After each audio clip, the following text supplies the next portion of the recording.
Welcome to the Market Money Magnet, guys. Today I'm going to reveal something really interesting, the GQG formula, a simple yet powerful method to find a good stock for long-term investing. Most people think picking the right stock is complicated. But what if I told you there is a clear formula that even beginners can use to filter out a quality companies, the same kind that smart investor look for the long-term investment. So stay tuned with me till the end, because once you understand GQG formula, I'm sure you will never look at a stock selection the same way again. Let's be started. Step by step, let's be started. GQG formula. First, G. G stand for growth. Growth. Check revenue growth. Revenue growth में क्या क्या देखना है आपको? Sales should be grow every year for last 5 years. Revenue growth जब आप check करते हो किसी भी कंपनी की, you must check sales growth, और वो भी 5 साल की. कौन से 5 साल? प्रीवियस 5 साल. पिछले 5 सालों में सेल्स ग्रोथ कितना बढ़ा है? परसेंटेज अगर सेल्स ग्रोथ बढ़ने का अच्छा है, दैट इज बेटर. पर अगर कम है तो वहां पे आपको बहुत कंसर्न करने की जरूरत नहीं है, क्योंकि कंपनी के वैल्यूएशन के ऊपर भी रिलाई करता है कि सेल्स कैसा है, कंपनी का ग्रोथ कैसा है. बट सेल्स जो है ये हमेशा ग्रो होने चाहिए. रेवेन्यू ग्रोथ लेकिन हमें 10 to 15% CAGR का अगर होगा कंपनी का तो हम हेल्दी मानेंगे. 10 to 5 हमें लॉन्ग टर्म के लिए इन्वेस्ट करना है. If you invest for the long term, so 10 to 15 years हमें मिनिममली होना ही चाहिए. इसके अंदर वाले स्टॉक्स को आपको लॉन्ग टर्म के लिए पिक करने से अवॉइड करना चाहिए. बाकी फैक्टर भी मैटर करते हैं, किसी एक फैक्टर पे हम रिलाय नहीं करेंगे.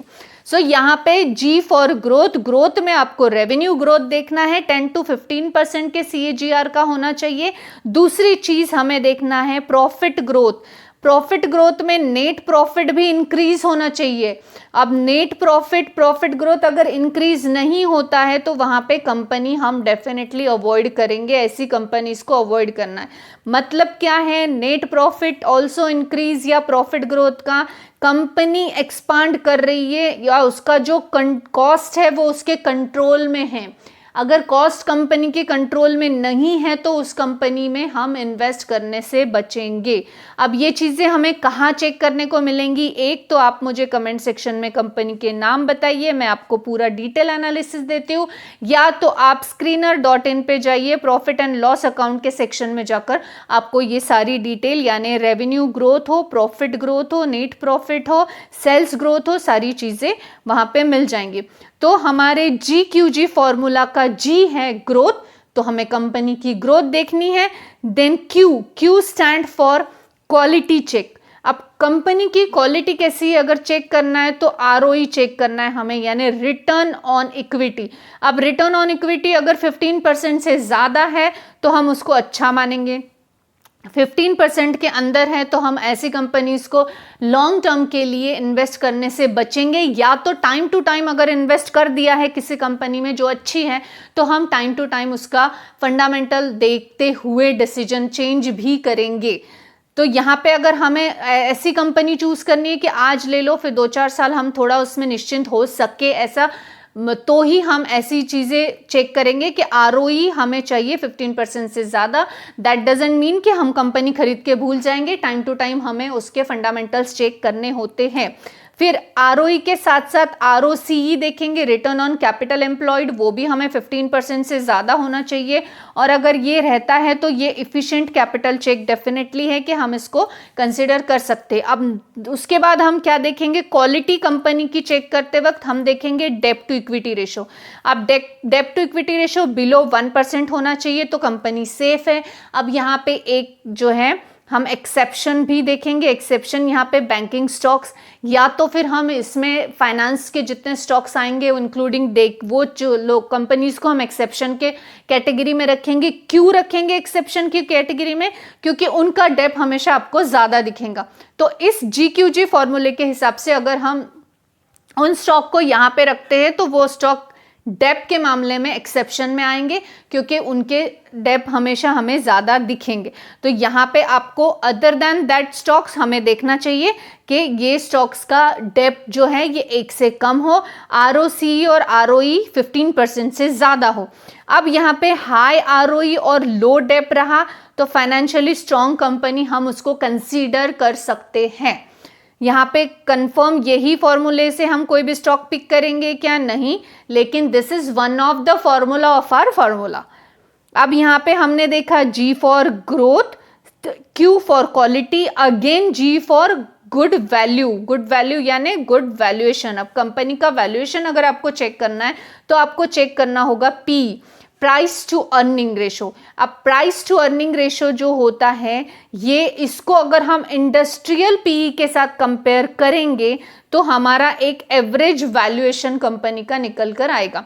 यानी अगर किसी कंपनी का प्राइस टू अर्निंग रेशो जो है इसको आप कंपेयर करेंगे इंडस्ट्रियल पीई के साथ, अगर इंडस्ट्रियल पीई लोअर है तो हम डेफिनेटली बोल सकते हैं वहाँ पे स्टॉक अंडर वैल्यूड है। अगर इंडस्ट्रियल पी से कंपेयर करने के बाद lower than industrial P stock है तो हम बोलेंगे स्टॉक अंडर वैल्यूड है। अगर इंडस्ट्रियल पी ज़्यादा है और स्टॉक का पी कम है तो ये अंडर वैल्यूड है। अगर स्टॉक का पी ज़्यादा है, इंडस्ट्री का पी लोअर है तो वो ओवर वैल्यूड स्टॉक है।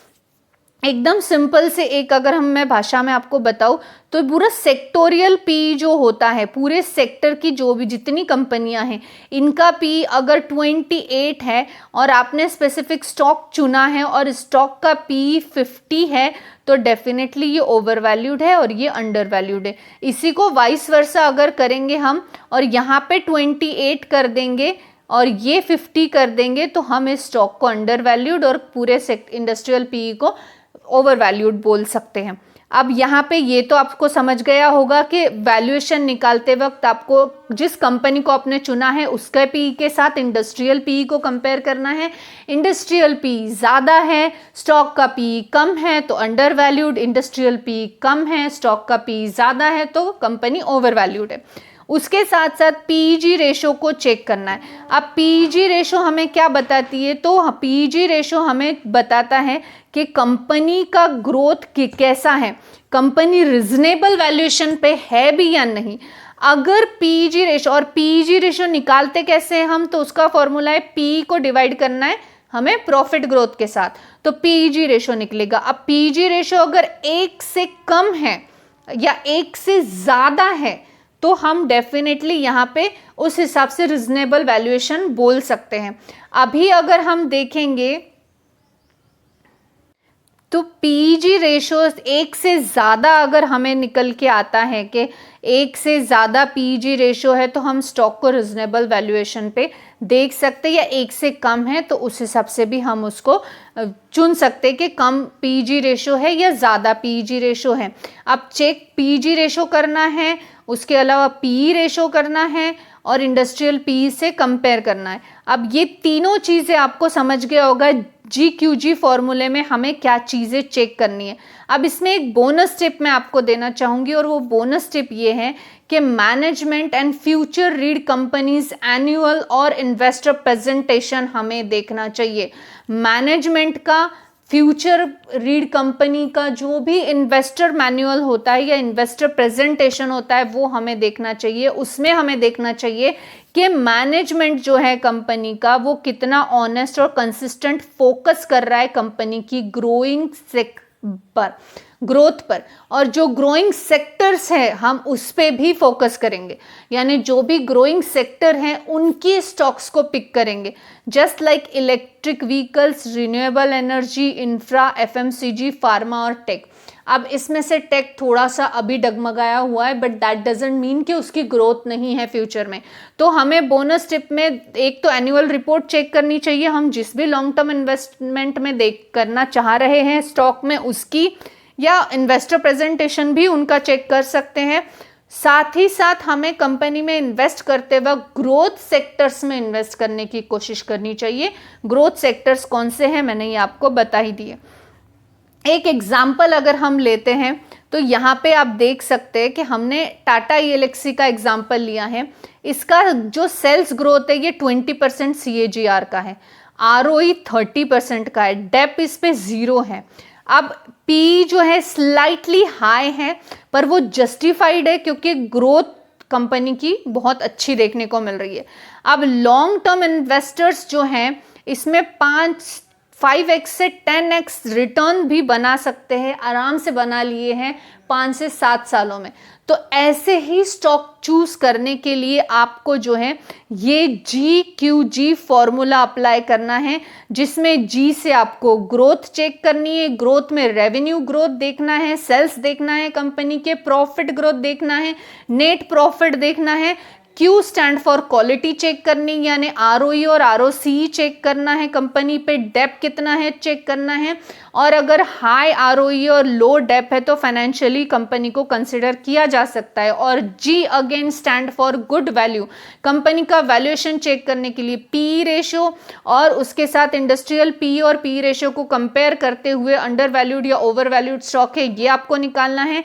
PEG रेशियो 1 से ज़्यादा हो तो कंपनी रिजनेबल है, या 1 से कम है तो कंपनी रिजनेबल है, ये चीज़ हम डेफिनेटली बोल सकते हैं, 1 से ज़्यादा नहीं।